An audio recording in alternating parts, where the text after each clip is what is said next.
प्रातः मुरली ओम शांति। बाप दादा मधुबन। मीठे बच्चे, बाप स्वर्ग का फाउंडेशन लगा रहे हैं। तुम बच्चे मददगार बन अपना हिस्सा जमा कर लो, ईश्वरी मत पर चल, श्रेष्ठ प्रारब्ध पाओ। तो यहाँ भगवान स्वर्ग का आधारशिला रख रहे हैं और हम बच्चों को उनकी मदद करनी है। और ओम का अर्थ किसने बताया? बाप ने। जब बाबा कहा जाता है तो उसका नाम जरूर चाहिए, साकार हो या निराकार हो, नाम जरूर चाहिए। और जो आत्माएं हैं उन पर कभी नाम नहीं पड़ता। आत्मा जब जीव आत्मा बनती है तब शरीर पर नाम पड़ता है। ब्रह्मा देवताएं नमः कहते हैं, विष्णु को भी देवता कहते, क्योंकि आकारी है तो आकारी शरीर का नाम पड़ा। नाम हमेशा शरीर पर पड़ता है। सिर्फ एक निराकार परमपिता परमात्मा है जिसका नाम शिव है।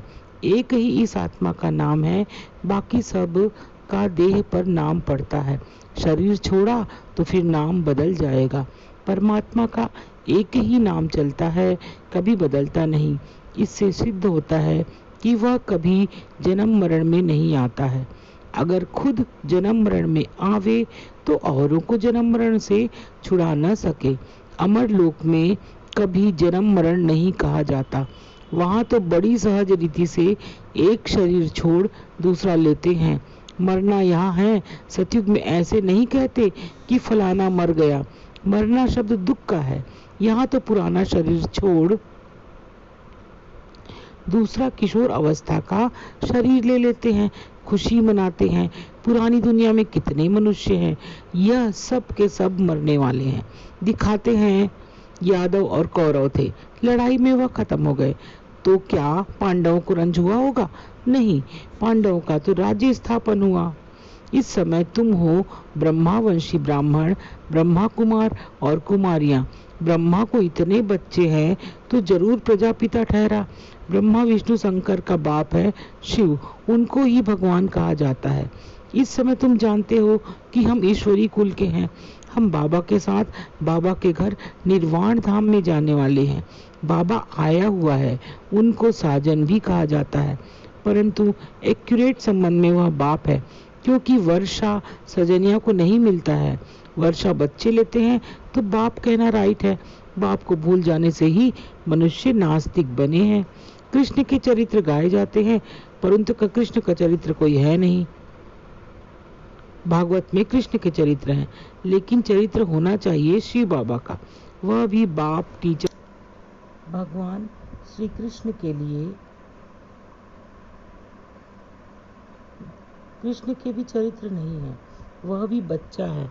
जैसे छोटे बच्चे होते हैं ना, बच्चे हमेशा चंचल होते हैं, सभी को प्यारे होते हैं। कृष्ण के लिए जो दिखाते हैं कि मटकी फोड़ी, ऐसा तो कुछ भी है नहीं। शिव बाबा का क्या चरित्र है? वह तो तुम देखते हो कि पढ़ाकर पतित से पावन बनाते हैं। कहते हैं भक्ति मार्ग में मनोबल द्वारा अमीर बने। विश्व का प्रत्येक बच्चा एक पेड़ के समान है। पेड़ की जितनी ज्यादा देखभाल की जाती है, खाद पानी का ध्यान रखा जाता है, उतना ही ज्यादा फल हम पौधे से प्राप्त कर सकते हैं। ऐसे ही प्रत्येक बच्चा अनंत शक्तियों का भंडार है। अगर बच्चों का ठीक ढंग से मानसिक पालन पोषण किया जाए तो परिवार के लिए धन की बरसात कर देगा। अभिभावक चाहते हैं जैसे वह कहते हैं बच्चे वैसा ही करें, परंतु बच्चे दुर्भाग्यवश अपने माता पिता की इच्छा अनुसार नहीं बनते। ऐसा इसलिए नहीं कि बच्चे नालायक होते हैं, परंतु इसका कारण माँ बाप की बच्चों के प्रति मानसिक सोच है। बच्चे आलसी, क्रोधी, मंदबुद्धि एवं अहंकारी क्यों हैं? बच्चे वही बोलते हैं जो परिवार के बड़े बोलते हैं। माँ बाप या दादा दादी जो बच्चों के बारे मन में सोचते हैं, भाव रखते हैं, बच्चे वही करते हैं, वही बनते हैं। धीरे धीरे परिवार के दूसरे सदस्य भी उसके प्रति यह सोचने लग जाते। जब ऐसा सोचेंगे तो बच्चा मंदबुद्धि ही बनेगा ना। बच्चे को ऐसा उसके प्रति उसकी जो सोच है उसने बनाया है। धीरे धीरे बाहर के लोग उसके प्रति मंदबुद्धि का भाव रखने लगेंगे और वह सदा मंदबुद्धि ही रहेगा।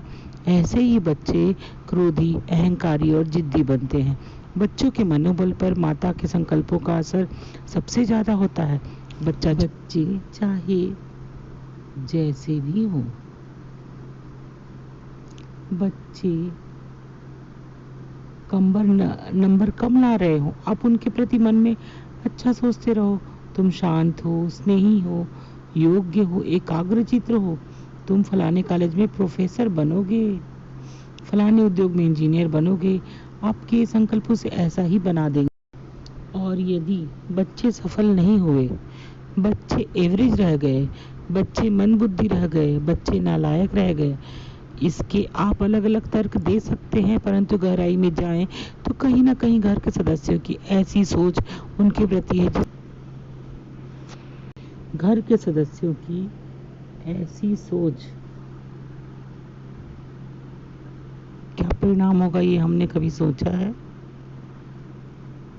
अगर माँ बाप बच्चों के प्रति सदा श्रेष्ठ सोच रखे तो बच्चे वैसे ही बनेंगे जैसे आप सोच रहे हैं। माता की जिम्मेदारी सबसे ज्यादा है। इस तरह बच्चों को लायक बनाकर मनचाहा धन प्राप्त कर सकते हैं।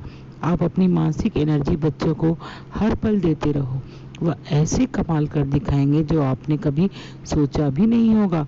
अगर आप हर समय नकारात्मकता में लगे रहेंगे तो बच्चे वैसा ही परिणाम देंगे। बच्चे के संकल्पों का, बच्चे के मनोबल पर माता के संकल्पों का असर सबसे ज्यादा होता है। बच्चे चाहे कैसे भी हो,